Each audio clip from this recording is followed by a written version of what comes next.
From 2Keto LLC, it's Keto Woman Podcast with Daisy Brackenhall. Hello, Keto Lovelies. I'm Daisy Brackenhall, and I've spent most of my life struggling with my weight and confidence, and have always had a difficult relationship with food. Even when I finally got to my target weight, after weight loss surgery and eating low carb, I couldn't maintain it and I was miserable. Keto has given me the freedom to fall in love with food again, without the constant gain, loss, guilt, virtue cycle of before. Health and happiness is where it's at now, running on fat. Welcome to the Keto Woman Podcast. Each week I'll be chatting to inspirational women, maybe even the odd man, to discover the secrets to their success so that I can share them with you. So what is keto? Keto is a way of eating that enables you to switch your body's main fuel source from sugar to fat. Who doesn't want to be a fat burner, right? But how do we achieve this? A great place to start is by keeping carbs to 20 grams or less per day. So things like leafy greens and above ground vegetables, plus some nuts and seeds, and the incidental carbs you find in things like dairy. Moderate protein, scale to your lean body mass, and then fat to satiety. Once you're in the swing of things, you can tweak it to suit you. Make your own personalised keto. I'll be asking my guest each week what their keto looks like to show you just how flexible and fabulous this way of eating can be. I'm not a doctor, and most of my guests won't be either, so we can't give you medical advice. It's always best to work with your own doctor because they know you and your medical history, and so have access to the bigger picture. Thank you Hannes W., Norma Laming and Andrea Vicol for supporting me and this podcast by making a pledge at my Patreon page. Do you want to hear your name here at the top of the show? Are you enjoying this podcast and would like to help me make more episodes? Then head to my Patreon page at patreon.com/KetoWoman or hit the support button on the Keto Woman Podcast website.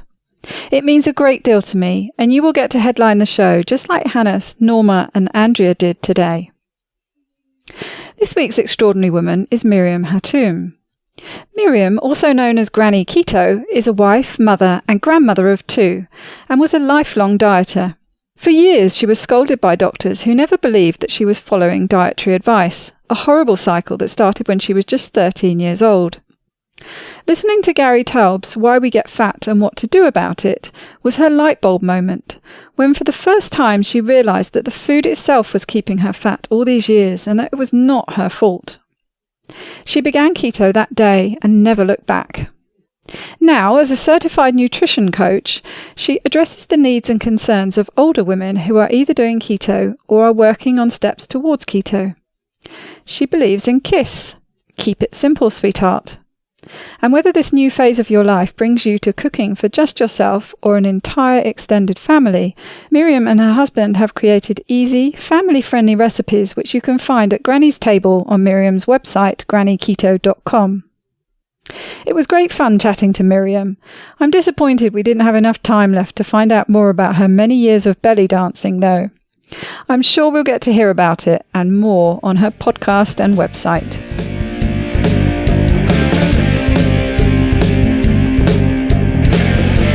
Welcome, Miriam, to the Keto Woman Podcast. How are you doing today? Oh, very good, thank you. Looking at some grey skies, even though it's a beautiful August day. Typical Brit. Start with the weather. You're now an honorary Brit. Oh, thank you. I have brilliant sunshine, but it is cooler. It's been way, way too hot for my liking. I've been complaining about it. We had a massive storm a couple of days ago and lots of rain, and it's cooled down. So I'm much more at the temperature that I'm good with, that I can function a lot better. Nice. Here too.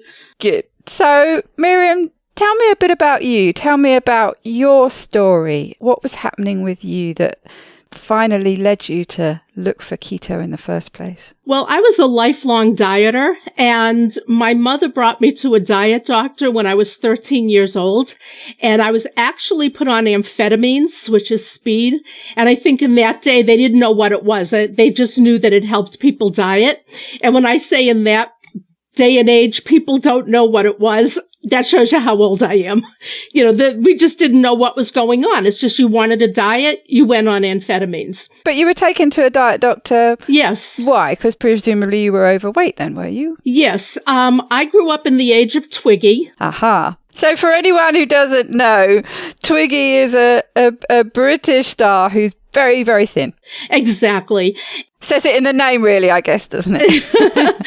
And my sister was very slim, and I found out afterwards. When I say afterwards, my sister passed away and in January, and 3 weeks later, my mother passed away. Wow. And so there was talking about, when we were growing up, and, that sort of conversation. And it came out, I didn't know this, but my mother really had an eating disorder. My sister-in-law said that she used to count out the number of Cheerios, like not even trust what a half a cup was. She would count them out. And my sister was very much like that as well. And I was not. So I don't know whether I was really fat or they looked at me through the lens of their own eating disorder.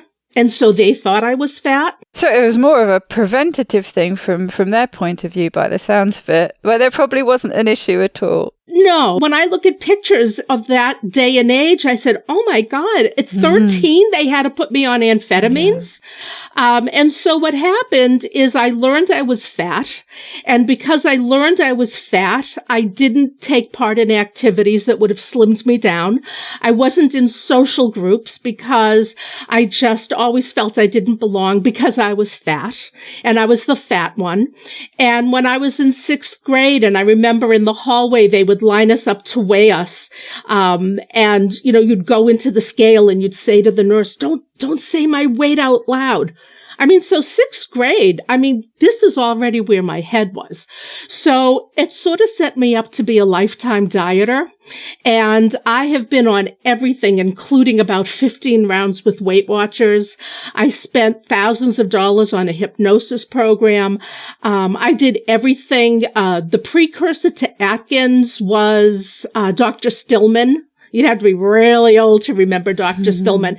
And so all of these diets just made it be that I dieted more because I just was never slim and I never lost the weight. And anyway, that's what brought me to that. And then, as far as finding keto is I had been at my doctor and he's feeling my neck and he said, oh, do you know you have lumps in your neck? Like, why would I know this? I don't know I have lumps in my neck. He says, well, I'll send you to an endocrinologist. And he did testing. And he said, oh, you have Hashimoto's. My antibodies were in the tens of thousands. And I never knew this. I knew that I had gone to my doctor many years prior because I was very, very fatigued. Like the kids would have a softball game and I'd go sleep in the back of the car, or they'd have a concert at school and it would be like 7 or 8 o'clock. I was already done for the day. I would sleep in the car. This is the kind of life I led. And it was just, well, you're morbidly obese. And if you lost some weight, you'd be fine. Mm-hmm. It was the whole thing. If you lose weight, you'll be healthy, which now I understand. If you're healthy, you'll lose weight. So anyway, this particular doctor didn't even put me on thyroid, even with my complaints. He didn't put me on any thyroid medication. He said, well, the Hashimoto's, it'll keep like eating away at your thyroid. And when your thyroid finally dies, we'll figure it out. And it was like, that's shocking, isn't it? That really is. Oh my God. And it really is. So thank God for Google, because if this had happened 20 years ago, my thyroid would have conked out and that would have been the end of my thyroid. So I started Googling and, thyroid health, Hashimoto's, this. And so a lot of information on thyroid health came up and I learned about, gluten and how gluten is a real villain in Oh, and by the way, he never said the word autoimmune disease. Again, it was my fault for being fat. And so I learned about that, and I learned about the gluten connection. And then from there I went and I found the paleo connection, and I did that. And then I started looking up paleo friendly doctors because I didn't know where I was going. And that's where I learned about functional medicine. I mean, it's all one thing after another. And I found functional medicine, and thank heavens I found a functional medical practice in my area that took insurance. And I went in, and she did all this testing, and she tested my thyroid, and her jaw just dropped at the numbers. She said, "I cannot believe you were told you have a normal thyroid." And what I learned since all of this is that functional doctors have a very different range than conventional doctors. And so they put me on thyroid medication, and, but it still wasn't enough. I was doing paleo, and I worked with their nutritionist. And so I really had this, it wasn't just an understanding from the website. I was actually working with a professional who was teaching me paleo, and the weight didn't budge. What kind of medication did they put you on? They started me on Armour to begin with, the desiccated thyroid. Mm-hmm. And that was okay. I have since changed to levothyroxine. When I went to another doctor, she just said that sometimes, and I'm not telling anyone what to do, but she said sometimes with the Armour, the dose isn't as controlled as a synthetic drug. And even though you would like something natural, that my levels were like in such a small range, whatever, that they wanted to control it with a certain, because this way they could go up or down. With the Armour, there wasn't so much room to change the dosage. So I started with the Armour, and now I'm on the synthetic one. And you do find that it's helping more though, or not? Well, it's helping, but I'm finding the fatigue is setting in a little bit. And I had a talk with Amy Berger, and I showed her my levels, and she said she thought that even though the medication was controlling like the T4 and all of that, she thought that within a functional range that my T3 was getting a little low. So I'm actually meeting with my doctor Monday afternoon, and I had a new set of blood tests recently. And so I'm going to ask her about the T3 supplement with the other medication I'm going to be getting. I was just going to say to you, yes, exactly. And if you don't know about the website, Stop the Thyroid Madness, that's one to look at, because that tells you a lot about the different types of medication. And it's something that I did was add on the T3, the synthetic T3. We can't get the natural desiccated here in France, and that's what made the difference to me. So many people, and they talk about this a lot on the website, struggle with synthetic T4 only, and adding the T3 into the mix can really help. And what you were saying about what Amy said about this, it's something I always say to people: you need to get your free T3 tested, particularly. I mean, there are other ones that are useful, but the free T3 really tells you a lot. And also, I wouldn't necessarily completely give up on the idea of natural desiccated thyroid. It quite often is a case of getting the level right. So you might just have not been on enough, and also taking it at periods during the day. Apparently with the natural desiccated thyroid, you can't just take it in the morning. You have to ideally take it, depending how much you're taking, but ideally be taking it morning when you get up, at nighttime when you go to bed, but also in the middle of the day as well, because it's natural and it comes out in a slightly different way, releases slightly differently into your system. You need to be a bit more specific about how you take it. So I would just read up about that a bit more, because I hear so many wonderful things from people who find that the natural desiccated thyroid works so much better, like you were saying, because it's natural, and the logic says that it echoes your own body better.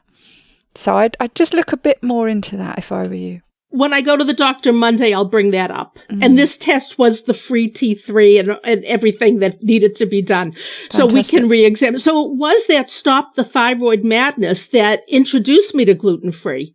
And so that's how I knew to take that road.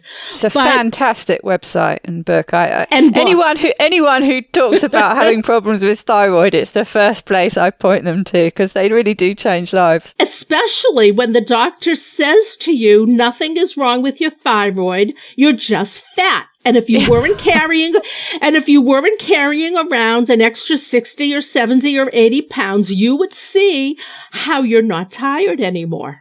And of course, that feeds back into the things that we've sometimes, had literally told to us from family and friends. We've certainly had told to us from the media. And so we end up telling ourselves, yes, particularly as women, I think, it's all your fault for whatever reason. Exactly. And that reason, more often than not, is that you're fat, quite often when you're not.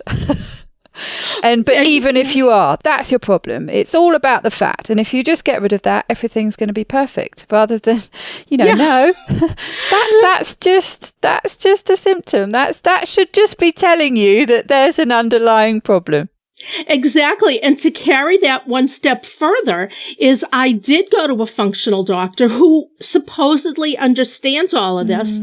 And I was working with the paleo nutritionist, did not lose an ounce. And I'd go in and I'd go, I'm just weight loss resistant. I don't understand this. And she would, she wouldn't roll her eyes. She was too nice, but you could see inside she was rolling her eyes. And she was probably saying, oh, this is just another non-compliant patient who is trying to convince me that she's doing everything right. So I hadn't given up on myself, but it was like, I can't do another diet. And so a couple of summers ago, a friend told me about Gary Taubes, Why We Are Fat and what to do with it, about it. And she at the time was doing Atkins. But also, she was introduced to keto. And she said, but you can't have fruit. Well, being on paleo, fruit was my lifeline. I mean, that's all I ate. Mm-hmm. And trays of roasted root vegetables, the carrots and the parsnips and the beets and all of that sort of stuff. Not that you had sugar cravings or anything. No. But who knew that? And I says, well, I'm not giving up fruit. I could have started keto 6 months earlier if I just listened. But I was listening. I have not anymore. I'm retired as of last Friday, but my commute would be about 15 hours a week. And so how much radio can you listen to? So I listened to books on tape and I got Why We're Fat and What to Do About It. I can't read because it would put me to sleep because I just had this fatigue going on. So I would listen to the book and I think it was chapter 9 or whatever. I should have looked at the chapter before we even spoke. And there was just a thing about it's not your fault. It's the food's fault. It's the food that produces insulin. It's not your fault. How many people go to psychiatrists and psychologists because they think something is wrong, that they can't stick to a diet? He says, nothing is wrong with you. It's the food. Daisy, I pulled over to the side of the road and I just cried. And I rewound and I listened and I cried and I rewound and I listened and I cried and I said, that's it.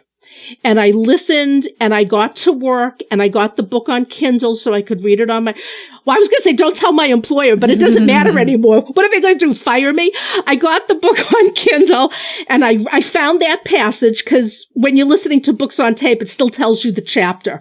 So I read it and I wrote it down and I printed it out and I listened and I must have listened to that CD maybe no less than 9 or 10 times. Not just the passage, but from the beginning to the end.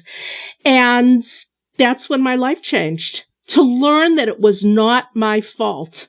I'm starting to cry. All those years from 13 years old on, you're fat. Something is wrong with you. Why can't you be like this person or that person or Twiggy or your sister? Or I can eat 5 Cheerios at a time. I mean, all those years, and I'm 66 now. We're talking 53 years of hearing this. and fat shaming, and it's your fault, your fault. And it was the first time I ever heard it might be the food's fault. And when I think, and I would go to Whole Foods, and I don't know if you've been to them here, but a big fruit bowl, I'm sure any grocery has it. I would get a fruit bowl twice a week. I would make those vegetables every night. It's all sugar. And so it really was earth-shattering and an awakening, and really changed things for me. And so that's how I came to keto, through all these, it's you, you're fat, you're lazy. I mean, I'm fat. Well, maybe I shouldn't even say that, Daisy, but I'm not lazy. No, you I'm shouldn't not say that. Okay. Because but I mean, I'm not lazy. I'm not stupid. I've raised kids. I take care of grandchildren. I have degrees. I have, educational degrees. I have, all of this stuff. And in terms of not being active, I think I wrote you, I was a professional belly dancer. I gave classes. I left my 20-year-old something students in the dust while I was shimmying and moving. And so I'm not even, not active and not lazy. But yet somehow it was always turned around that it was my fault. And this was the first time really that, oh my God, maybe it's the food's fault. So I'm just saying that even though my travels took me to functional medicine, which is wonderful, it still didn't go far enough. But again, that was really the fault was much more with them, because, as you say, their approach tends to be to look at you as a person and find out what's going on, and not put the blame on you. Mm-hmm. It's usually when people end up with, a functional medical practitioner that things change. And I suppose, to be fair, things did change a lot for you there, and you got a few steps forward. You just didn't go all the way. You had to do that yourself, and it's something we hear time and time again, isn't it? It's research on the internet, or it's reading a certain book, or a friend that has done something similar, and how it goes on. And not all functional medical doctors stop at gluten-free. I listen to Jimmy Moore now, and his co-host is Dr. Will Cole, and he's a functional doctor. And he will look at all of this and the effect of, sugars and gluten. So it's not to say, well, functional doctors don't help. Oh, no, absolutely not. No, but this was still 5 or 6 or 7 years ago. And so it was still new to them. To believe this. So they went so far forward in terms of what a conventional doctor believes. But if for me, it wasn't, and if I hadn't been, and this was the other thing, like all my tests came back and she said, oh, you have metabolic syndrome. That's where the conversation ended. like, what is that? Well, you're pre-diabetic and your insulin is too high. End of conversation. Lose weight. It'll all get better. There's a big step missing there, isn't there? Yes. And the functional practice actually went out of business because, not out of business, they started not taking insurance because they would spend between an hour and an hour and a half with each patient. And the insurance company wanted to bill them one patient every 20 minutes. Mm. So eventually they couldn't accept, they're still in business, but they couldn't accept insurance. So I tried to find a doctor that had the same outlook. She was a conventional doctor, but the same outlook. And I went to her and she says, you know what, Miriam, there's no such thing as pre-diabetes. You have it or you don't have it. Brilliant. And I was like, oh my God, you mean starting in like 1982 when my insulin was 46.5 and my fasting glucose was like 120? You mean I've had diabetes for 20 years? She said, yes, you have. And so that sort of shattered me. And I think that's before I heard Gary Taubes, but it was all in the same changing things. It was all in the same couple of years that I was changing things. Mm. Everything started coming together. And it's a good point that I was just thinking then, about what you were saying about the time limitations on doctors. And, that's a fact that none of us can get away from. And so the question is how to make the most of that 20 minutes or however long it is you have. And that's where I think this patient-driven research does come in. And I fully understand that it probably drives some doctors mad. And, especially if you're going off on research that's something that has nothing to do with you and you're convinced you've got some far-flung disease and keep presenting that to your doctor. I can see how that is really frustrating. But I can also see on the other side how this is really going to help them do their job within the limitations that they have. Because I'm sure they would like to spend an hour and a half with patients who need it, but they can't. But if they can point people in the right direction of doing their own research, so they can actually take some of the burden of that time and do it themselves at home and be coming to them in that precious 20 minutes, having already done some of the legwork and being able to discuss something specific that's going to be able to help them in that short period of time. We can actually all work together, can't we? And we make these limitations work for us rather than against us. Well, you have to find, if you're going to work together with a doctor, you have to find a doctor that wants to work together with you. So this doctor that said, yes, you've had diabetes for 20 years and not pre-diabetes, she was very instrumental in what she was instrumental in. And then I moved on to another doctor that I am with now. And she's not functional medicine, but she's sort of on the verge of it.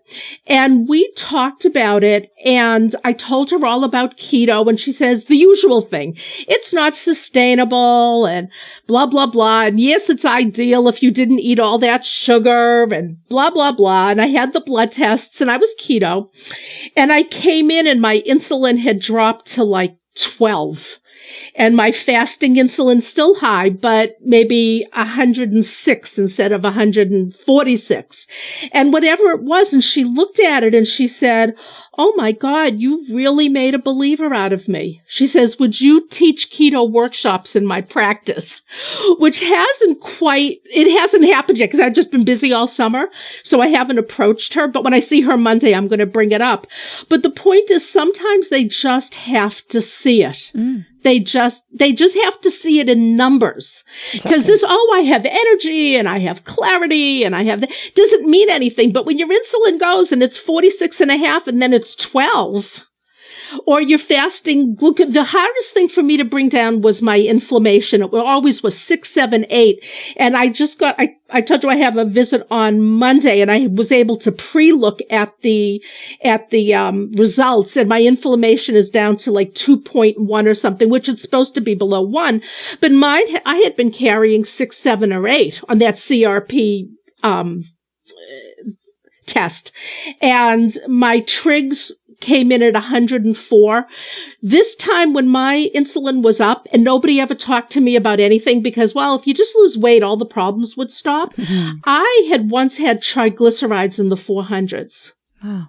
And there were 104 on this particular test.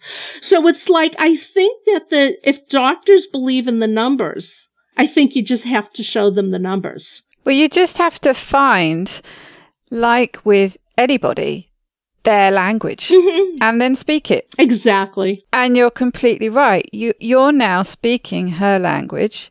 She understands you and she can see in black and white the results that you're talking about. None of this airy fairy, I feel better stuff.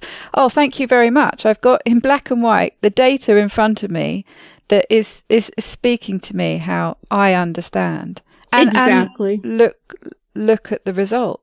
She's asking you to spread the word to her clients. So that's perfect, isn't it? Exactly. So I've come a long way from, do you know you have lumps in your neck? To a doctor wanting me to share this with her patients. So it was a very long road.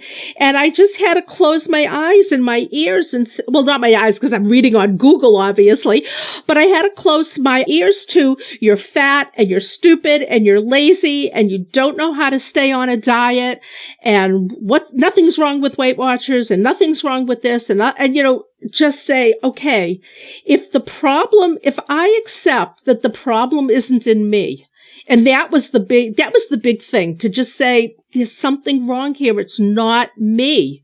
Then you can start looking and stop listening to all of that nonsense. And the thing is even with keto, and I'm sure you know this, and I see it a lot on the Facebook, keto really isn't a weight loss diet. It will be. I'm sort of two minds of that, because the thing is if you get healthy, the weight loss will come. So I personally, maybe you can explain, or you know what I'm talking about. If my insulin gets that low, like now it's down to 12 and I want to try to edge it down to 5 or 6. If the insulin is low and the blood sugar comes low and the triglycerides come low, then that means you're starting to get healthy inside. Why wouldn't you why won't you also lose all that weight? So I think that portion sizes have something to do with it, and how much fat you eat. I mean, it all has something to do with it. I don't think you can just get healthy and get on the scale and you're your target weight. I think you still have to work within keto. Oh, absolutely.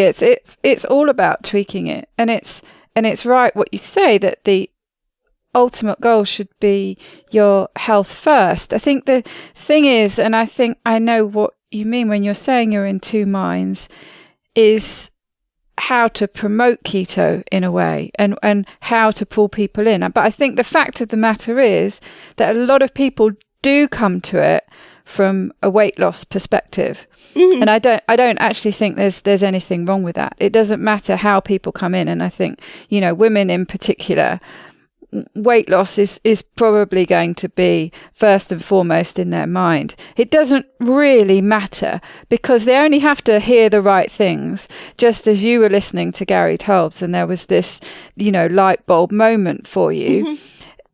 That's all it is getting people through the door, introducing them to the right information. And then it goes from there. And because the fact of the matter is that, especially if you've got a lot of weight to lose, you are going to lose some. People get frustrated because they can't lose all of it. But usually they're in enough then to start seeing all the health benefits, and their perspective changes a little bit. And as they go down the road, they start working on it and tweaking on it. Because, as we've seen, particularly in the last few weeks, Georgia Ede was talking about this, how things change. So you can have, and Amy Berger says the same thing, that if you have the perfect plan that's working for you and you're losing weight and you're getting the health benefits, and then all of a sudden that's not working for you anymore, and you're going to have to change it. And again and again, and especially when there are big moments in your life, like, hormonal changes like menopause or something, everything's going to change and it throws you completely off. And more often than not, you have that little voice saying, oh, well, it's something you've done wrong. You're not doing it right, even though you've been doing the same thing that's been working really well, and all of a sudden it doesn't work really well. Why is it that our first instinct is, well, it must be me. I must be doing something wrong. Exactly. That's where, should I eat less? Should I eat less fat? Should I do this? Should I fast? Should I do? No, just keep doing what you're doing. And a lot of times on Facebook pages, I lost 23 pounds and it stopped. And what my reply always is that keto is healing your body on the inside. And the priority of your body is to heal itself. And when your insulin comes down and your blood sugars come down and your trigs come down and your inflammation starts to come down, then your body will say, oh, okay, I'll start losing a little weight now.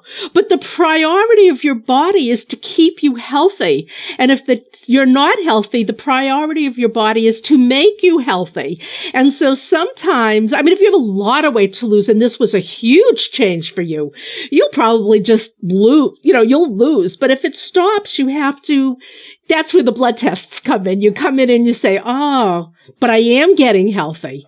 And also I think that, and this comes around a little bit to Granny Keto, is that, you know, when you're an older, and I don't mean an old lady like me in her 60s, but as you get older, your body does start to have its changes with hormones or whatever. And, you know, things just work differently. And the weight loss isn't the same as like, well, I used to lose weight in my 20s. And now that I'm, 72, I can't lose it anymore. Well, what do you think? What do you think? And so there's a whole world of issues, I think, not just for, like the older woman, but somebody like myself who's been if you're 66 or you're 56 and you are overweight, chances are you didn't just become overweight. Chances are you may have dieted when you were a teenager. You put on weight, if you had children, you put on weight when you were children, and then and then it didn't come off, and then every child was a little bit more weight, and then, and even with kids, how often can you exercise? How often can you do this? So the thing is that a lot of times when people come through the door on keto with weight loss, because they look at some of these sites as like, I lost 60 pounds in 4.5 months. Well, how old is that person? Has that person been a yo-yo dieter? Does that person, have metabolic things going on with them? And that's what people who come through the door for weight loss don't get. They have to see what category they're in, because not only is every category different, but every single person is different. Like, I didn't have hot flashes, and I'm not on hormone replacement, and I'm just like, I'm today, not in looks or anything like that, but I'm today like I was when I was 30. This didn't affect me. But some women, oh my God, they're a different person. They're going to have different weight loss issues. And you have to sort of realize this as you get older, not just because you're older, but you've been through other things. Your body has been through other things. Maybe you have slowed down. Maybe you have a family and you work full time, and maybe you're caring for an elderly parent. So what are you going to do? Go walk for an hour? It's not going to happen in your day.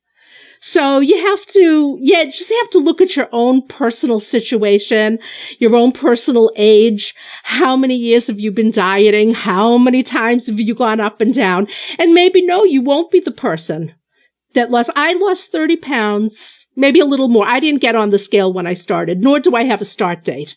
It was just like, oh, wow, I'm not going to eat bread tonight. And that's when I started keto. I don't know what day it was, but I know that I lost from my highest ever, not necessarily the highest when I got on the scale when I started keto, probably 35 to 40 pounds. And I've been this year it's 2 years. December will be 2 years.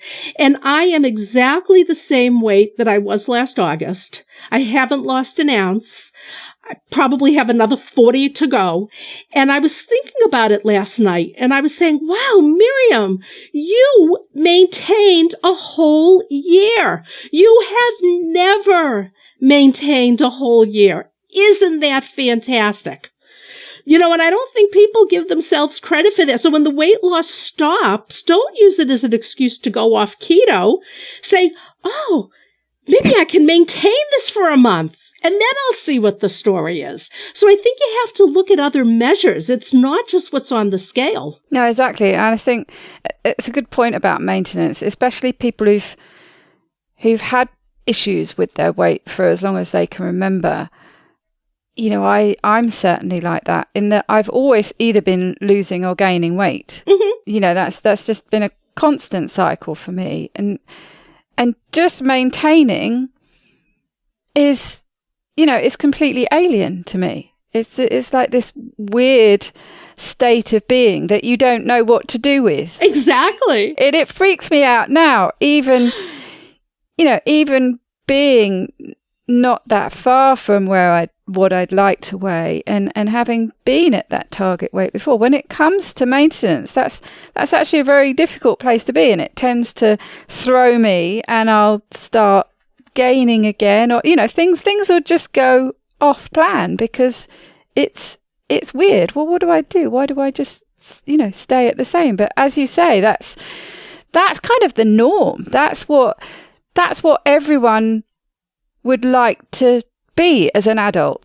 As you become an adult, you get to the weight you're supposed to be, and then you maintain that for the rest of your life. But what a weird concept that is for most of us. And unfortunately, if you're not doing keto, it can happen with keto, but maybe a little less with keto. Unfortunately, that means when you lose your weight and you're maintaining and you just want to stay there, so you don't have to diet anymore. Exactly. Bam. Back on in a minute. That's why I like with keto that it's a way of eating. But very early on, I had to remind myself many times, especially, my family and I just went to Italy. And I said, all I want gelato in Florence, and I want this and I want that. And I had to say to myself, keto is a way of eating. It's not a religion.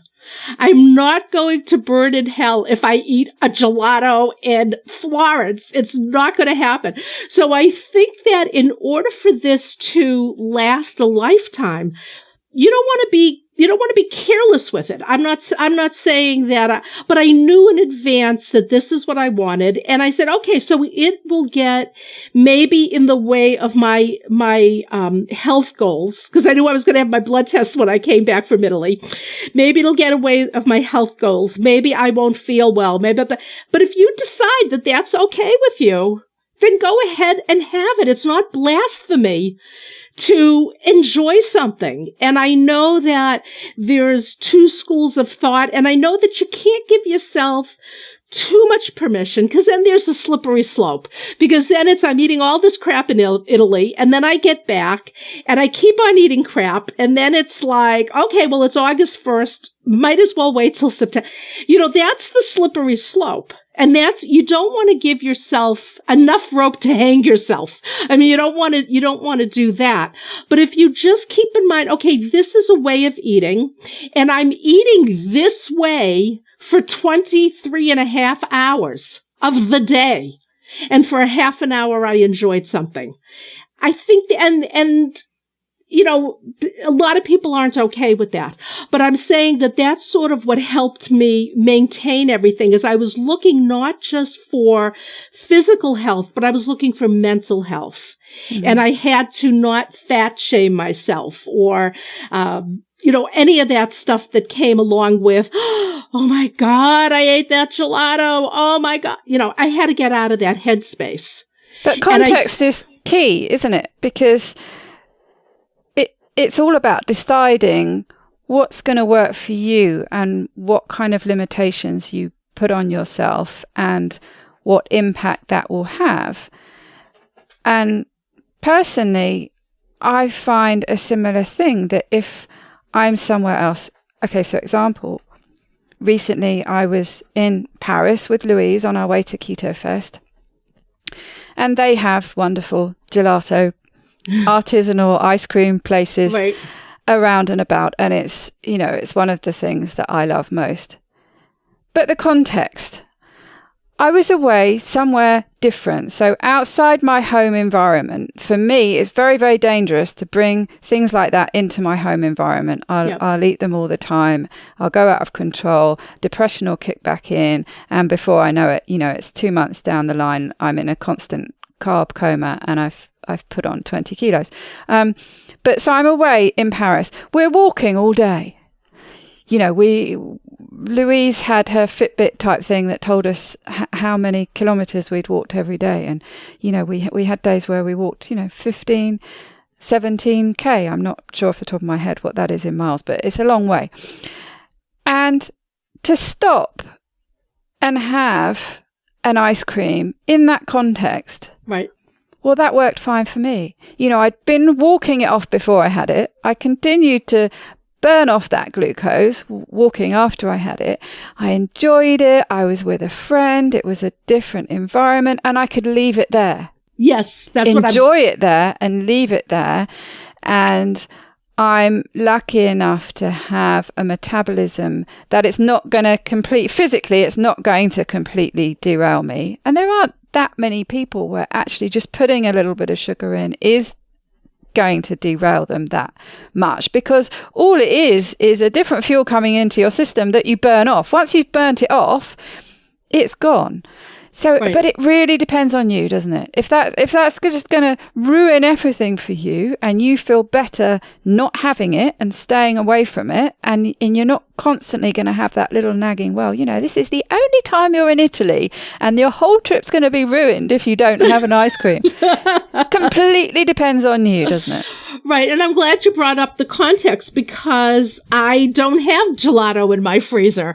But I also understand that even within context, certain people really can't stray. And I understand that maybe the glucose will burn off, but when it's in your head even more than it's in your body. And exactly. if that starts to be horror for you, like I had the ice cream and, oh, I'm bad and I'll never burn this off, and what will so-and-so think about me, and I better, or if you have to eat it in you're hiding and you don't want anybody to see it, and it brings in that behaviors, then we're talking something else. I'm not saying go to Italy and eat ice cream, but if you know that you can handle it and then just close the box, close the cover, and it's done, then go ahead, you can go ahead and do it. I'm not so sure my first year, and I've been this almost 2 years now, I'm not so sure if I had done this my first year on keto, I could have come home and closed the box. You really need to know yourself. Know yourself. Gosh, that's key, isn't it? You really need to know yourself. And in the past with other diets, like with Weight Watchers, and you'd figure out, well, that gelato is 13 points. So I have 13 points. And so it sort of took it out of your body and into, a tally sheet. And it wasn't, it didn't mean anything anymore. It just was a tally sheet, so that you'd tally that 13, and then you'd have another one and tally another 13. And then I don't know if they have banked points anymore, but then you'd say, well, I have 30 banked points, and I'm going to put another one on the tally sheet and another one on the tally. And it's never inside you. It's never inside your body, and it's never inside of your head, and it's never inside of your joints, like how does it make me feel? And it's just a tally sheet. So I think that with keto, I don't do macros. Once in a while, I go back if I feel that I need, some refresher course. But I think that if it's in you and you really understand it, and it's in your mind, and it's in your body, and it's in your spirit, and it's in everything about you, I think that you can handle in context going off a little bit. And you bring yourself right back. But there are people who get, and it's, and there's nothing wrong if you can't eat in a certain context and bring yourself back. Yes, I was going to say, for those who have a true addiction, and abstinence is the only way they can operate. And you wouldn't say to someone who knows themselves and is an alcoholic, oh, well, you're in France. It's the only time you're in France. You've got to sample French wine. You can't go to France and not have a glass of French wine in France. Well, actually, no, I know myself well enough. I'm an alcoholic. I can't do that. If I have that one glass you're saying that I have to have because I'm in France, no, it's not going to work for me. Everything's going to go wrong. And although it's going to be really hard for me to not have that, and okay, part of me says that my trip would be better if I could embrace that part of the culture as well, I know myself well enough to know that I can't. And it's exactly the same with sugar. And if sugar is your addiction, and that's the case for you, and you know that the only way to deal with that is complete abstinence, then that's what you do. And I'm glad you brought it back to that, because I have to say, if I have it at home, it will all come back. When I was, and so I'm not saying like when you're in France, drink wine. I'm not saying that this is okay, but I knew for me, exactly, if I put it in a box, I would be okay as long as it was in a box. What was not okay in the box, and I'll share with you and others, and it's sort of shameful to say so, what wasn't in the box, that when I had the gelato, it opened the box to everything else. And so I went over there saying, when I'm in Florence, and there's a special gelato place that my daughter got married in Italy, and so we all went as a family. And originally I went over and I said, I'm going to have gelato at that place in Florence. Okay. And the first 4 or 5 days, I was 100% keto. Then we went to Florence. Okay. And I had bread and I had pasta. And then when people weren't looking, I had the chocolates that were on the table. You know what I mean? Couldn't. But I had bigger boundary boxes because when I came home, I was okay. But within the box I set for myself in Italy, having that gelato absolutely opened the box. Absolutely. And I had no control. I shouldn't say I had no, I could have controlled it, but I didn't want to control it, or maybe I couldn't. I don't know whether the issue was I didn't want to or I couldn't. I'm not going to put myself on the psychologist's couch right now. I'll just say I didn't. I couldn't and I didn't. But I was able to handle the bigger box of when we get home, I'll be okay. However, when I'm home, I cannot open that box because there's no boundaries. I'm home. Yeah. I'm home.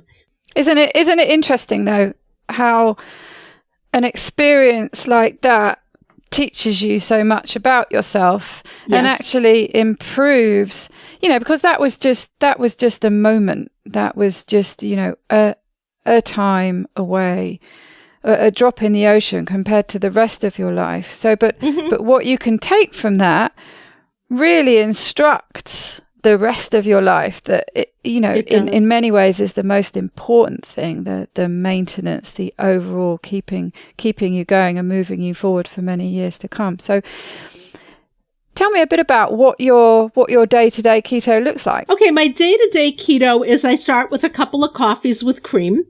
And if I'm really hungry, I honor my hunger signals. So if I'm hungry, I don't say, but I'm not going to eat till lunch. I'll eat breakfast. I personally, from experience, find that eggs don't hold me. I like eggs and I'll eat eggs, but that doesn't do it for me. So my breakfast would be salami and cheese and olives, maybe a slice of avocado or something like that, and I'll have that. My lunch might be a large salad, and I wrestled with this a lot, like carbs, net carbs, total carbs, 2 fistfuls of greens, unlimited greens. I mean, I'm still don't know what I'm doing with that. But I'll have a salad at lunch, and the salad will always have protein. So I'll have feta cheese, or if I have leftover steak or leftover chicken or whatever, it'll always have protein. Salad, nice salad dressing, a lot of times just oil and vinegar, or we have locally made a dressing that has no sugar in it, just incidentally, with the other stuff, it might be 2 carbs for 2 tablespoons. So I might do that if I don't want to make dressing. And that's lunch. Now that I'm retired, I have another coffee in the middle of the day, which I never used to. And then evening is just a simple grill, fish grill, seafood, steak, chicken, whatever, and a cooked vegetable usually. And if I haven't had a humongous salad at lunch, I might have another salad in the evening. A lot of times I might have nuts in the afterwards. I don't have a hard stop at dinner, but neither do I eat all night. So maybe an hour or a couple of hours later, if we've had an extremely early dinner, I will take some macadamia nuts or almonds or whatever, get a little bowl like this and have nuts. And that's pretty much what my day looks like. It's a little harder when I go down to my daughter. We're looking at houses now to move down closer to my daughter, and she has 2 children. We do when I say we, I'm including my husband here, we do all the cooking when we go down there. So it's not that dinner is being served and it's some huge feast that's not keto. What's harder is you go down there and there's gummy bears and corn chips and rolls left over from their dinner the night before. And so it's being faced with everything. And that's where you have to be a little strong. I struggle with that. And put the lid on your box. And like my husband isn't keto, but he's very considerate of it. Because he makes dinner a lot, he'll say, "Can you have this?" He'll always ask me, like, if he's making a marinade, "Can I put this in the marinade?" He has since learned how to do a lot of beautiful things with almond flour breading, which doesn't come out the same because it comes out soggy. It's a different texture than breadcrumbs. But he'll do something, it'll sprinkle some almond flour on it. And when I'm counting macros, we can't do that. But when I'm experiencing a little more freedom, and as long as I know it's a keto meal and I haven't overdone it somewhere else, I'm okay with whatever is being served for dinner. So he has his chips and his pita bread and his cookies, and he's a big fruit person. We now on the kitchen have a cantaloupe and a cassava and peaches like the size of triple baseballs. And I mean, and it's being summer, so it smells so delicious. So I'm faced a lot with that because my spouse isn't keto, and I'm faced a lot with that because my kids aren't keto. And that's where the box is helpful. So how do you stop yourself from having those things that are under your nose all the time? And that's the advantage I have because I live alone. I completely dictate what's in my house, and that's how I deal. But I'm sure if I were to be living with somebody else, I would find strategies to operate in an environment where they had things like that. Or maybe the strategy would have to be that things like that weren't in the house at all. And I know some people have that set up. They're lucky enough that their partner, their family will work with that because they're that concerned for your health that they will do that for you. But how do you deal with having those things that you'd probably, at least a part of you, would quite like to eat? How do you deal with the temptation? Okay, so that's where you have to look at your why and why I started keto. The weight loss is really nice, but I started keto because I didn't want to have diabetes. Because when that doctor said, "You have diabetes," I said to myself, well, enough people think it's only pre-diabetes, so I can get away with saying I don't have it. But I didn't want it to get that far. And that really frightens me. And so I think about it. I know once the box is open, I go very, very deep into it. I go very deep, and I don't like that. I don't want to say I don't like myself. I don't like what it does to me, and so sometimes I'll look at things and I really have to say, sometime hour by hour, Daisy, I'll just say, I'm not going to have that this hour. I'm not going to have that right now. I'm not going to have that just for today. Just get through to the next hour. Just get through the next day. And so it's not putting that hard stop on it forever. You're not trying to make that way too big of a decision. You're just saying, I won't have it this afternoon, and I'll see how I feel tomorrow morning. Yeah, absolutely. And what I found helpful was at the very, very beginning, not keto, but another diet I had gone on, but I found it helpful in keto, is I bought myself an hourly appointment book, and which has appointments for each hour. And each hour I made it. I checked it. And I would just look, and I'd get to 7:00 at night, and there'd be 18 checks. Oh, nice. It's a bit like the gold star, isn't it? I've used gold stars. I used to be a teacher. I've used gold stars. And I'll do a gold star for the day if all the hours have checks. And the thing is, I think you just have to do what you have to do. Like my husband's cookie stash. He has a cookie stash and candy stash. And that's on his side of the bed. And I don't even vacuum. When I'm vacuuming, I say, Joe, you got to vacuum that side of the room. I physically don't go on that side of the room. In the kitchen, the chips and his pita bread and everything is in a basket. Granted, I see it, but if one of my rules is nothing in the basket is for you, then I can say, Daisy, can I tell you how many times I've pulled out the chips and I've looked and I've smelled them and I've smelled them and I've crinkled them and then I put them all back and I go, Miriam, nothing in the basket is for you. Good for you. This allows him to live his non-keto life alongside my keto life, but it takes a lot of thought. And you know what? Half the time I don't see that basket with stuff, and half the time I don't.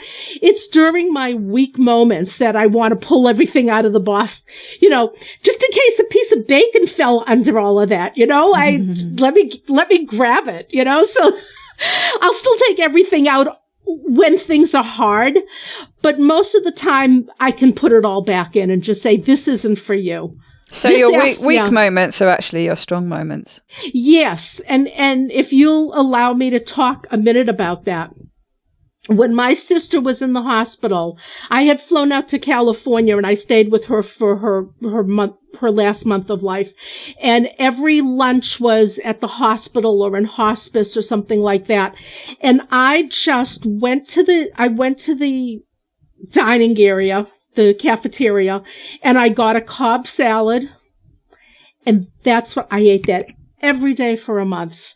And if we went out to dinner, because my brothers came at various times to be with me, or I went to be with them, however it worked out, we would go out to dinner and I would order a piece of steak. I would order a hamburger with no bun, whatever.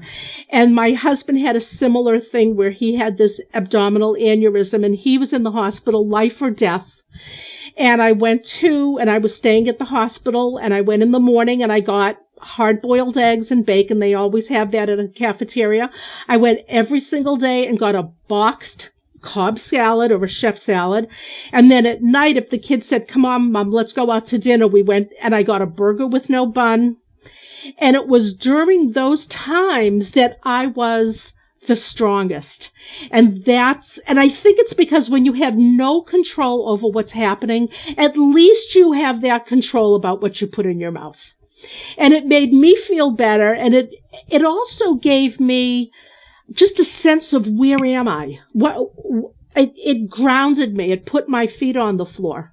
Whereas when you're eating and you go for the candy bar and you go for the ice cream and you go for the fried fish plate and you lose your grounding. You just, whether or not you have a horrible catastrophe happening, just, I'm coming home from work and I want to stop at McDonald's, I lose my grounding. That out of control eating really, so I was really, and I'm so glad you said that. I never realized that. But when things were the hardest is when I was the strongest. I'm really glad you said that, Daisy, because I knew it. But I never sort of put it together. And so now I have to tell you, when I look at the basket, I'm just going to say, it's hard for me to walk by that basket. And so this is where I'm going to be strong and I'm going to walk by that basket. And I'm going to remember that. And I have to, you always thank your guests, but I have to thank you for that because I never really put it in words.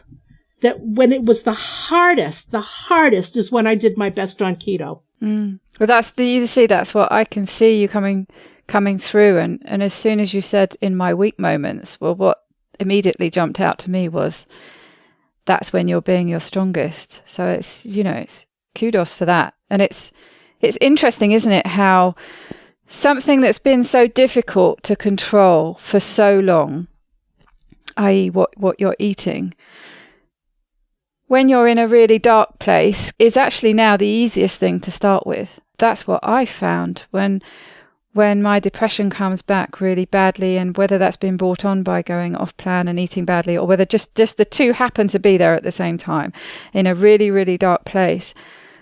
What I can do, and that's the thing when you've been keto for a while and you know the routine, you can just switch that routine on. And like you say, it really helped you having that very strict routine. You worked out the things that you could get access to easily. And so you just ate the same thing every day. You didn't have to think about it. Just going down there, this is the fuel that I can have. This is what I'm going to eat. And this is going to keep me as strong as I can possibly be in this really difficult time. And that's, I've done that with my depression. And you just have faith in the fact that you do that for a while and you will start to feel a bit better, and you do. And my counselor, I was talking to him about this week, and he said the same thing. He could see it. So, so he would see me one week in one place, and I'd be saying, right, yeah, this is what I'm going to do. And then he would literally see the difference.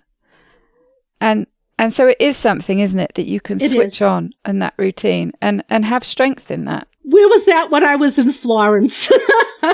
But you learned something from that, so. But I did learn. And that was the other thing. When I came back and I just said, Miriam, you really learned something. You really learned about coming out of the box and what it does to you. And maybe next time I'll do it again. I don't know. But Exactly. And it's a great image to have. So you can see that. You can keep the lid on that box. Exactly. Tell me a bit about your granny keto, because that's what you're doing now, and that's really interesting. Yes.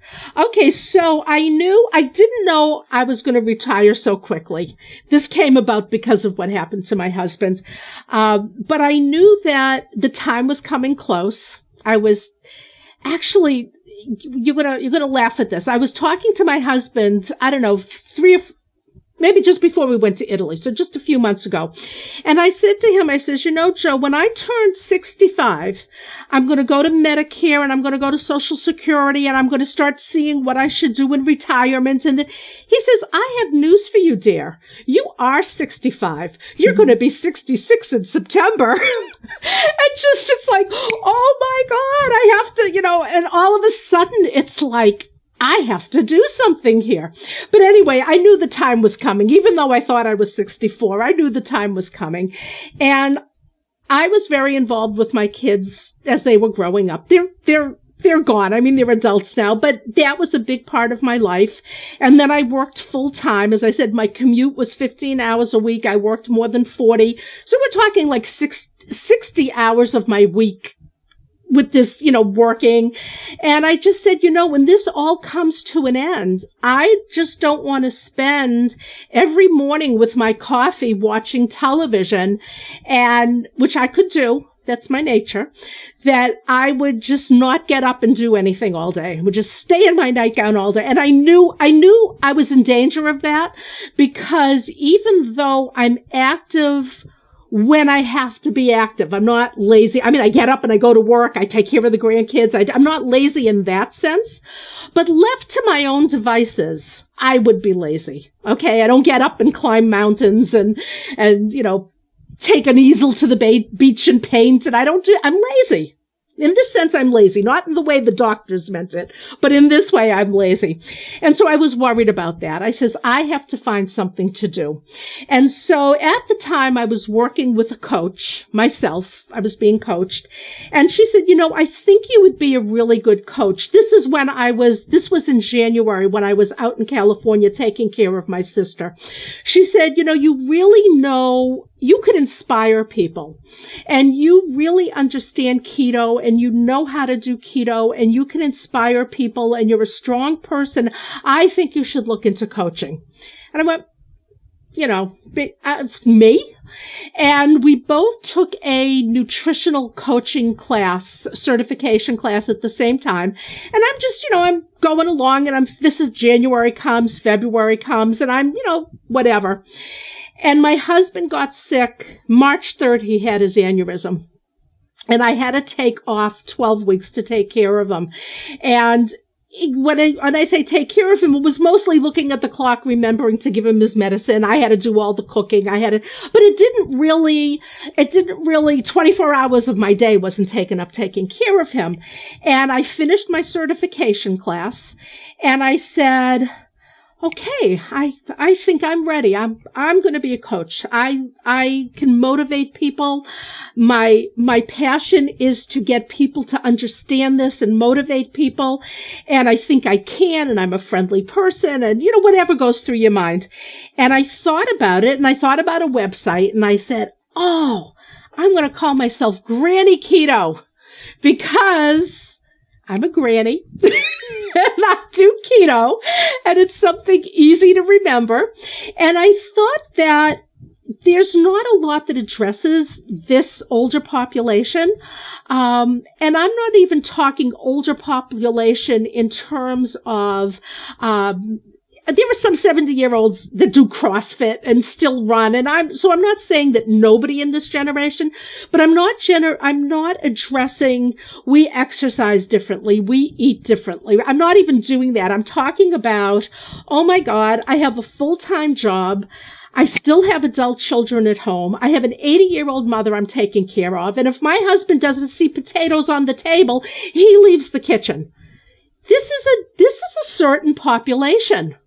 Or I'm getting ready to retire and I'm afraid to be home all day with the food and the kitchen and my husband is in keto and I have experience with that. What do I do? Or again, with my experience, I go down on the weekends and I take care of my grandchildren and all they want is pretzels and cupcakes and what do you do? And there's a need for this. It's more than just staying out of the breadbasket. There's more involved here. And so I just felt that I could really be a voice and a light with women struggling with this.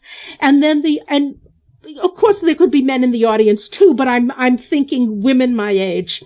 And then the other thing that was very important for me with Granny Keto is that not everybody, especially our age, is apt to go cold turkey.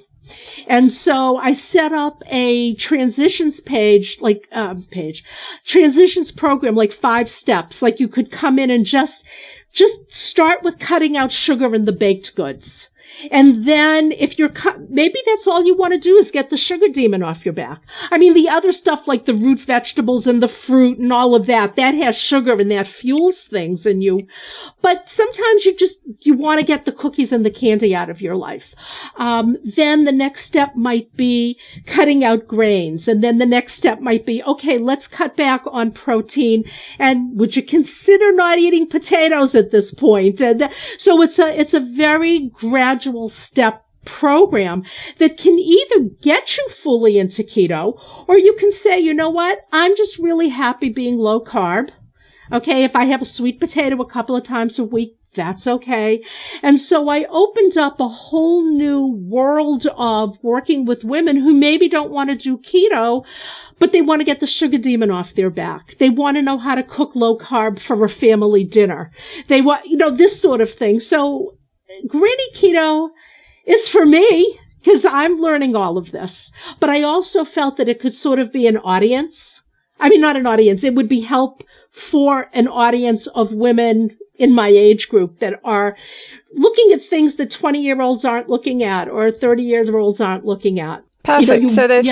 So you have quite a few free resources on your site. Where can people find you? Yes, I'm at www.grannyketo.com. You just have to say, nice and easy, just plug in Granny Keto and just you're going to find it. Just cut in Granny Keto and you're going to find it. And I have a blog and I have recipes and I have frequently asked questions. And I'm going to be doing a podcast soon with a co-host. And we're going to be calling it Ageless Keto. And it's going to be addressing this age group. And not just, to say, okay, well, we don't want to CrossFit. I mean, that has nothing to do with it. We might have medications. We might already have diabetes. I've had 2 knee replacements. What do you do when you have arthritis and you need a hip replacement? Or, so it's just sort of addressing that you might find if somebody is interviewed on another podcast, but you may not get a podcast that is really having to do with these subject matter. And we're going to track people as they start keto. And, what did you do to empty your kitchen and how do you feel and that sort of, and they're going to be in this age group. So we're just really going to take on this age group and try to address it and try to become a resource. And I'll have that information. We just met with the lady who's going to engineer us. But information will be on my website. So if you just remember Granny Keto, you will find everything else, I promise. Perfect. Well, that's what it's all about, isn't it? Finding your niche, and it's the perfect niche for you. It's what you know, it's what you're interested in, and there's a huge group of people out there you can help. So I wish you all the best with that. Thank you. So why don't we wrap up this episode with a top tip from you to our listeners? Okay, top tip. I had to think a lot about this. Keep it simple when you have to keep it simple. And I have a friend who was looking into keto, and she said, well, if I just had somebody to cook for me, I could do keto. And I hope she's listening, because I told her I want to write a whole book on how to do keto without cooking. Maybe you might fry an egg, but you have your olives and your cheese and your salami and, your salads and, cook an egg. Make a frittata is not cooking. Putting bacon in the oven is not cooking. I think the problem is a lot of people get their first keto look when they read the foreword or the introduction of a keto cookbook that the author tells her story or his story. And so you read this is how you learn about keto. And then there's a whole chapter on what keto is. And then you read these fabulous recipes, Maria Emmerich and Christy Sullivan and all of this. And you think you have to cook like that to do keto. And I just want to tell people you don't have to. And especially if you're like I'm talking about, the sandwich generation, you have kids, you have an elderly parent, you have this. I have no time to make lunch. Fine. Cut some salami and olives and bring an avocado and fresh lemon that you'll squeeze into your water. That's keto. And you can just look at every meal and say, is this keto? Yeah, this is a keto meal. You done good. Don't worry about the next meal. Don't worry about tomorrow. Don't worry. Forget the cookbooks. The cookbooks are fine. But I think people sometimes get scared off that they have to do all that. I have to eat bacon. I have to eat fat. No, you don't. You don't have to do any of that. And you can be really, really successful by keeping it simple and realizing that. And so that would be a top tip. Keep it simple, sweetheart. Kenya ISS. Wonderful. Well, thank you so much for talking to me today and sharing your story. It's been a pleasure. Daisy, thank you very much for having me.